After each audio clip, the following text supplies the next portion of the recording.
संगमनेर शहरामध्ये गेल्या 2 दिवसांपासून घुलेवाडी या ठिकाणी सप्ताह सुरू आहे। यावेळी संग्राम बापू महाराज भंडारे यांचे कीर्तन सुरू असताना वाद झाले होते। यावेळी संग्राम बापू महाराज भंडारे यांनी 2 दिवसांपूर्वी माजी आमदार बाळासाहेब थोरात यांच्यावरती व्हिडिओद्वारे धमकी दिली। तर बाळासाहेब थोरात आम्हाला नथुरामजी गोडसे व्हावं लागलं हा?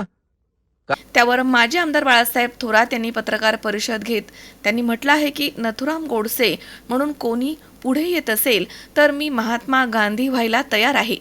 मी महात्मा गांधी यांच्या इतका मोठा नाही, असे बलिदान मी आनंदाने घेईल, अशा घणाघाती शब्दामध्ये बाळासाहेब थोरात यांनी महाराजांवरती हल्लाबोल केलाय। त्या केसेस करणं हे सगळे उद्योग सुरू झालेले आणि हे माझं मत असं आहे की हे इथे लोकप्रतिनिधी असतील नाही ते हे महाराज असतील, हे खरे म्हणजे कोणाच तरी हाताचं खेळणं बनलेलं आहे की या तालुक्यात अस्वस्थता निर्माण करण्याकरता म्हणून, आणि हे महाराष्ट्रात असेच वक्तव्य करत फिरत असतात, ही वस्तुस्थिती आहे।